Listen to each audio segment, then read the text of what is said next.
Hey guys, welcome back to another week of the Get to Know Me series. For being here today,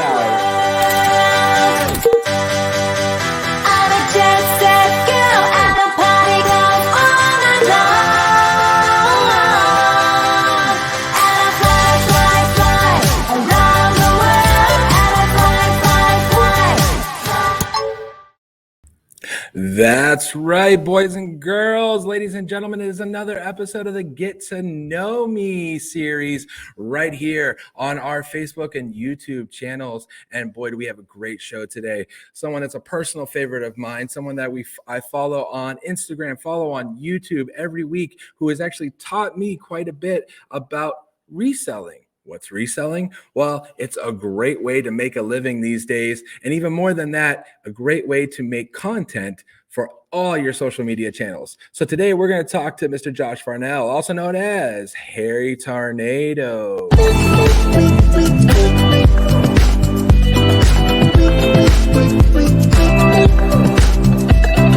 What's going on, guys? Josh and Haley here. We're back at our local flea market.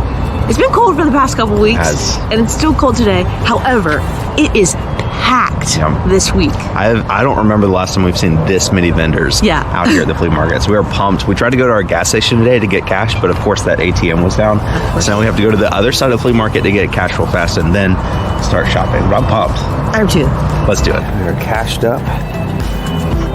What is that? Looks like something. Oh, it's an old Pittsburgh hat. Sunkies. That is old. 13. Look at this. $1. That's right. You saw him in action there. And that is just one of the many great videos on his channel, Harry Tornado. I'm going to bring him on now. Josh, welcome to the show. How's it going? All right, and we're so glad you could join us. And this is going to be a little bit different from the other weeks because you have just really kind of sprung up in the content creation community in the last couple of years here, and doing it in a very kind of a niche way that not a lot of people might know about. Could you just give us a little snippet of what is Harry Tornado's channel and what do you do? Yeah, so I started the channel back in September of 2018. I had always wanted to start a YouTube channel. I wasn't reselling at the time. I just started making I can't even explain it. You just have to go back and watch my old videos to see what they were about. But I quickly realized that if you wanted to grow on YouTube, you really need to pick a category of video and stick with that, because if you make a cooking video and people subscribe for that, and your next video is archery or something, it's hard to build an audience like that. So once I found reselling and started making those videos, the channel just continued to grow. I think we just hit 300,000 subscribers a couple months ago. We're at 313,000 now, and it's went from kind of a side hobby type thing to a full-time job for both me and my wife. So I guess that's the snippet. That's been Yeah, and you really have grown very quickly. I found your channel probably a year ago, I would say, right in the midst of COVID and everything else. And, you had some extra time on our hands. And do you think that may have played into a little bit of your channel's growth and everything, with people really exploring new hobbies and new side businesses and such? Yeah, during COVID, there was a lot of YouTube channels that took off during COVID. Everybody was home and watching YouTube, and just twiddling their thumbs. So we had a big series of growth at that time. The growth on YouTube's kind of like the stock market, it goes up and comes back down. But generally speaking, if you stay consistent, it should go up over time. And that's been how our channel has grown. We'll have big spurts and then it kind of levels off, and another big spurt. So we're waiting for the next one, but so far so good. Well, I definitely enjoy it, and it's taught me quite a bit. My son Jake is now kind of my side navigator through Goodwills and our own Salvation Army thrift stores and things that we go through. And it's just been fun to learn from you guys. But I kind of want to go back in time. You know, part of this series is finding out how you got to where you are now. And I can tell by your videos, you have a passion for this and probably even more is a passion of interacting with people. You're very easy to talk to, both you and your wife. And so, but kind of going back, was this what you wanted to do? Was this what you got into right from the jump out of high school? You said you kind of made this became a full-time thing. What was the journey to get where you are now? It's definitely, I definitely never thought I was going to be a YouTuber. I mean, I got into YouTube when I was in high school, but this was like 2008. So there was like, I don't know, 200 YouTube channels or something. Like that was not if you would have told your parents back then you want to be a YouTuber, they probably wouldn't even know what that is, much less like support you and think that was a career. But nowadays it's much more doable. But no, I've had tons of jobs. I think I've had like 30 something jobs in my life. I've been a bag boy at a Piggly Wiggly. I've worked at several different Chick-fil-A's, worked at Hardee's for 2 weeks. It was the worst job I've ever had. I got after college, after I dropped out of college, I was trying to find some more professional type work other than just restaurant stuff. So I started selling insurance. That was awful. Then I started a job as an insurance underwriter, which that was pretty good. That was decent salary, benefits and everything, kind of like the corporate job, something you could easily work for the rest of your life. And that was probably my goal, just to stay there, because it wasn't like my dream job by any stretch of imagination, but it was easy enough and it was good money. But then fortunately, I was laid off back in August of 2018. And at that time I had, August of 2019. And at that time I just hit like 1,000 subscribers on YouTube and the 4,000 hours of watch time that it takes to be monetized. So I could finally start making money with YouTube. And then the next week is when I got laid off. So it all kind of fell into place, and that kind of kicked off the whole YouTube as a career from that point. Right. And you, like you said earlier, you kind of honed in on a niche subject. YouTube is the wild, wild west as far as, what you can find. If you enjoy making art on a needle tip, you pretty sure you can find that on YouTube. And so, but you kind of chose this reselling and flipping, if you will. Do you remember the start of that? Was that something you've always enjoyed doing? Was that kind of a side hustle that you had? How did you get into the reselling part? And even more, do you remember your first, real flip? My first flip outside of eBay was like a sewing table. I picked it up at Goodwill. It was just like it was a sewing table, but it didn't have a sewing machine in it, but it still had like the little trap door thing. I think I paid like $15 for it, and I was gonna refurbish it and turn it into something else, but I lost interest, so I just sold it as is on Facebook Marketplace. I think I got $30 for it. And I was like, I just made $15 in profit. Like, this is like 2 hours of work for me for that sewing table. So that was the first thing I flipped for a profit, and I kept flipping things on Facebook Marketplace, usually like furniture and like bigger items like that, golf bags. And I never wanted to get into eBay because I didn't want to ship anything. I thought shipping was going to be way too difficult, but it's really not that bad. You watch a couple of YouTube videos and had it figured out. First thing I sold on eBay was a jacket, it's just a jacket I had from my own closet. Listed it on Halloween 2018, and like a week and a half later, I got the cha-ching sound on my phone that I'd never heard before. I was like, "What was that?" And I saw that it sold. I was like, "All right, this is the start of something beautiful."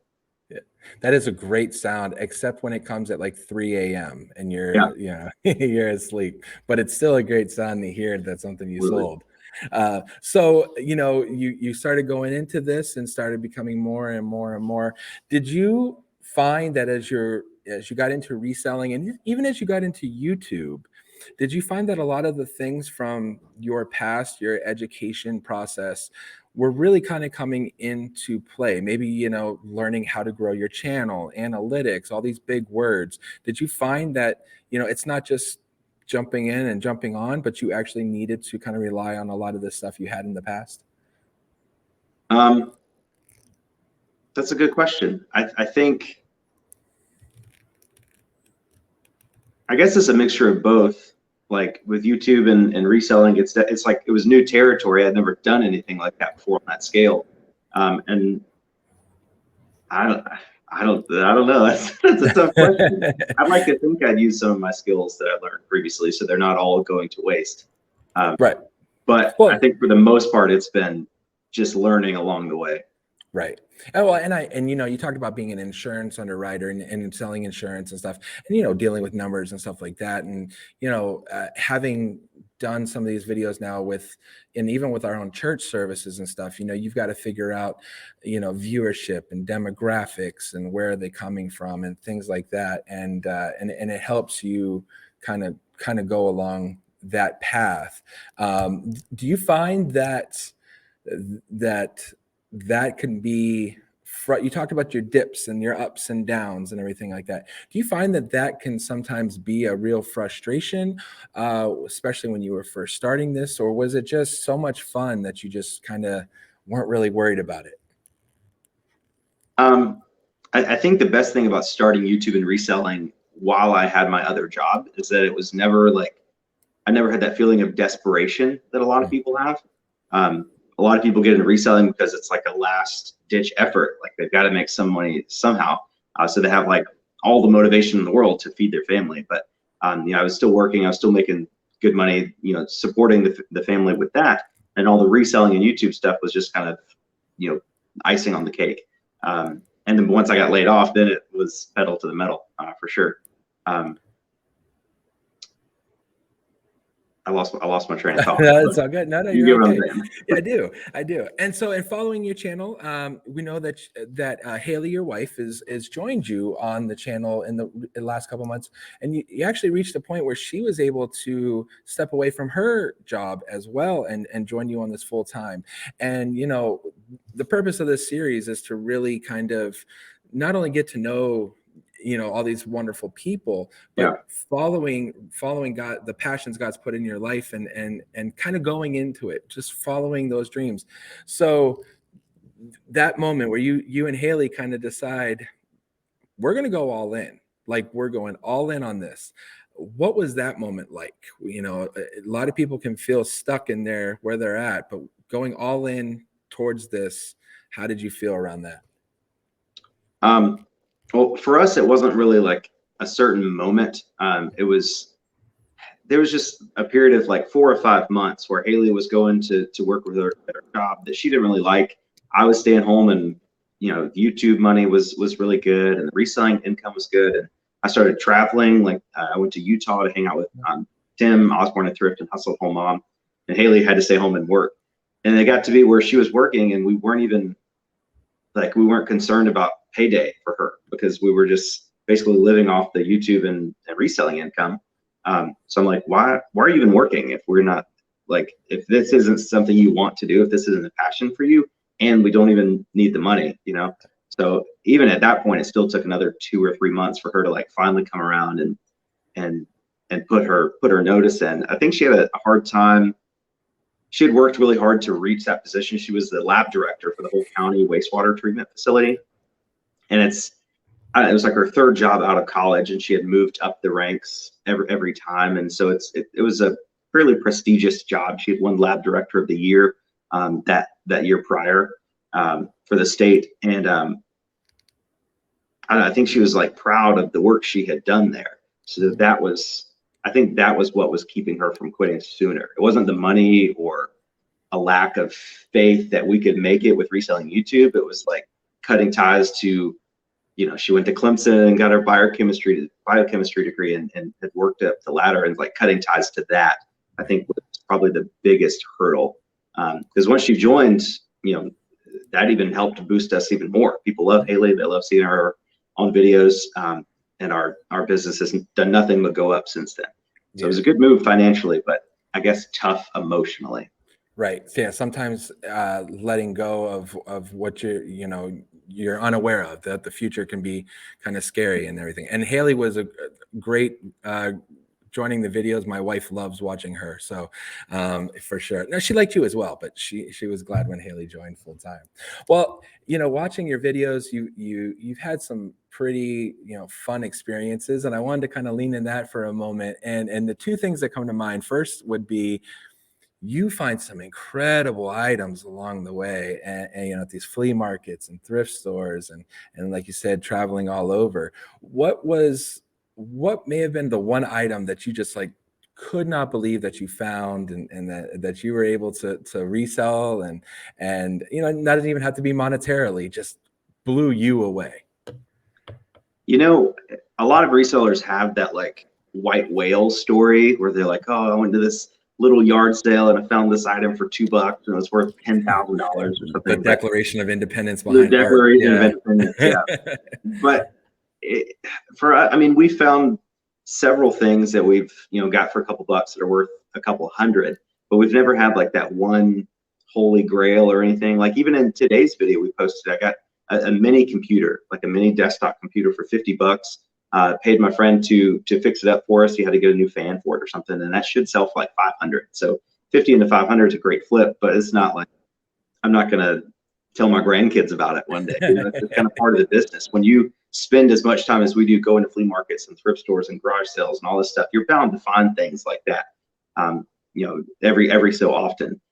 So I don't think there's been I can't name one thing that we found that was like super memorable, but it's just been consistently finding profitable items, stuff we can make 50 to 100 to $200 on every week for the last 3 years or however long since we've been doing it. Right. But does that play into the fun of the hunt of, hey, oh, yeah. You never know what will come around the corner? Yeah, because it's almost like double dipping. We had a YouTube, a garage sale YouTube video where we opened a box and it was like a Nintendo 64 and like 30 games and an Xbox 360. And I just closed it and asked the guy, how much for the whole box? And he told me $20. And I immediately started thinking, I was like, one, this is great because I think we sold everything for like $650. So it was very profitable, but also the video is going to do very well because I'm like, this is the best thing we've ever found with a garage sale, $20 into 650. That's crazy. So generally, like when you find good things, oftentimes more than most of the time, we make more money on the YouTube video than we actually do finding things. But when we can find something in a video and it makes $500 or $600, then it becomes comparable, and it's it just works both ways. The item itself is valuable, and the video tends to do a lot better. Right, and it's very motivating to find good stuff like that. And as the viewer, there's almost there's a sense of worry and panic sometimes when watching your video. Like, are they going to get their money back? Is this going to be? I think back to the golf clubs, I believe it was, where you made it was a big purchase on your end, and then you had to do the work to individually get them out there, and it's like, I hope they can recoup all of that kind of thing. Yeah. But even those videos are fun because, it doesn't want to just be informational. We become invested. And do you find that a lot of the YouTubers, i.e. why you're on this channel right now, have just kind of become invested in you guys, more than the reselling, but have just become fans of Josh and Haley? Yeah. So on YouTube, there's essentially two different types of content creators. There's relationship-based creators and there's idea-based creators. And for an idea-based creator, that's somebody like Mr. Beast, like the types of videos he does, like jumping off a building with a parachute made of cheese or something like that. Like no matter who makes that video, it'll probably do well because that's an idea that people are interested in. Whereas somebody like a vlogger like Emma Chamberlain or Casey Neistat, they can make videos about whatever they want because people are just interested in them as a person. And in the reselling category on YouTube, it seems crowded. Like if you watch reselling videos, it seems like there's a lot of resellers, but in the grand scheme of YouTube, reselling is a very small community. Like that's why there's we're one of the top channels. We don't even have 350,000 subscribers yet. Whereas if you go to like gaming the community on YouTube, there's probably 10,000 channels with over 1 million subscribers just in that community. So it's a pretty small community, and I think there's only so much you can learn about reselling. Like I guess you could learn new bolos and new shipping tips and stuff, but we've tried to get away from that. Like we'll sprinkle tips and tricks in our videos every so often, but I think we'd like to establish ourselves as relationship-based creators. That way we can make travel vlogs, traveling other places and thrifting and showing house updates and things like that. Things like that people are interested in that don't have anything to do with reselling, but it's just stuff to do with us. And that's a fine line. We've tried to like sprinkle like personal content in the videos from time to time. I'll go back and watch and see if people fast forward through certain parts of videos, and even parts where it's like 5 minutes of not thrifting at all, just like personal vlog type stuff. People still watch it. Sometimes they fast forward through the eBay stuff and thrift stuff just to get to the personal. So I wouldn't just go all in on that at first. It takes years to build that relationship with your audience to a point where they're willing to watch you live your life, without getting something other than entertainment out of it. But for us, it's worked out really well. Yeah, and I think that was shown. No one here would know it, but moments before we rolled tape, my son ran into the room we're filming in our chapel, and he comes running in to come see one of his favorite YouTubers, and we end up almost wrecking the entire audio trying to get that set up. But it's true. It's the connection, and he's 9, and if I'll walk downstairs and he's got your video up on the TV and he's watching and filling me in, and I'll say as a dad, thank you, because I know watching your videos that he's getting good content that I don't have to worry about. But it is that relationship, and I think that's very needed in this day and age as well. Well, then a last fun question for you is, you got to experience, I know you say we only have 300,000 subscribers, but Relative. yeah, exactly. So, but you've gotten to do some things because of that. And so maybe fill us in on some of your favorite highlights of being a YouTuber with hundreds of thousands of subscribers, maybe interactions with people you never thought you'd be able to interact with, and so on. Yeah, it's almost, I never want to think of us as like celebrities, because I don't feel like a celebrity, but then like people will buy something from us on the Whatnot auction and want us to sign it, or people will see us in public and they'll say hi and be like really nervous and like shaking. I'm like, calm down, it's just me. Like, there's nothing to be nervous about. Or some people will see us and be too nervous to say hi. They'll just message us on Instagram later and say, hey, how are you today? I'm like, what do you say hello? Like, I'm just a person. So that's been fairly weird, like trying to get used to like people treating you like a celebrity when you don't feel like one. Right. But then like, I don't know. I mean, I do 313,000 subscribers. That's definitely a lot, but it's been such a slow growth. It's not like we went from 1,000 to 300,000 overnight. Like, it's been over the course of 3 years. So it's not like, if I wake up tomorrow and we've got 400,000 subscribers, that would feel like, that would be cool. And, that would make me feel. Wait until when this video drops, just going to skyrocket. That's right. That's right. It's just been such a slow growth. There's a difference between being an overnight sensation and then just somebody that builds up their reputation and audience over time. It's cool. Like, if I see somebody on YouTube that I like, that I want to communicate with, I guess it's cool that I could just reach out to them and they'll respond. Because most people, if I'm reaching out to a creator that has the same level of subscribers as us, generally they're not going to respond to most people that email them. Just as they can't. There's just way too many people. But I've had a couple of people I reached out to that were similar sizes to us, and we we're able to have some conversations. So that's a good way to use your influence to get your foot in the door with other people. And like, we went to a YouTube conference last year, and that was pretty cool. Just like being in the same room with people that have 1 million subscribers, 3 million subscribers, and just trying to talk YouTube shop. That's not, you don't have to have a lot of subscribers to do that, but I think tickets were like $1,000 a piece.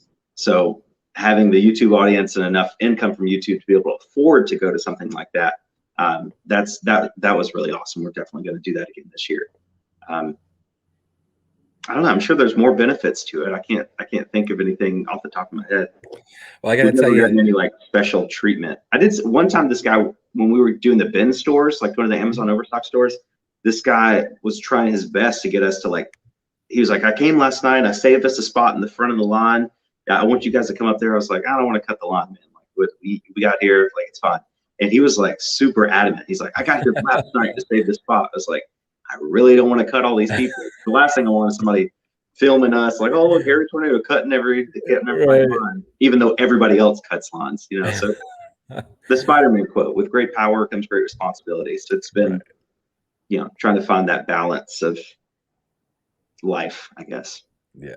Well, I got to tell you, even just talking to you in our interactions, I know that you come from a place of faith, but your humility is shown even in that statement, and being willing to jump on an interview series for a small town like Berwick, Pennsylvania, it just shows that you're still Josh, head planted right. We appreciate that so much. So I want to leave you with a question that I've asked all my other guests, and as there's hopefully people going to be watching this, thinking of what's next in life.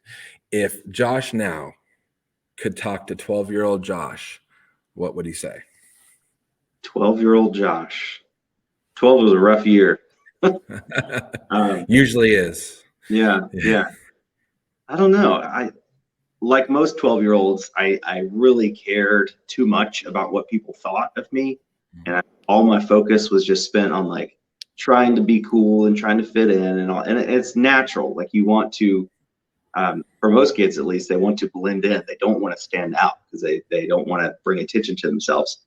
I'm not sure if there's anything I could say to my 12-year-old self that would get him to not do that. But I'll just give some encouragement. When I was in middle school and high school, I was not very popular. I was, chubby and short. I'm still chubby and short, but at least I'm slightly cooler now than I was back then.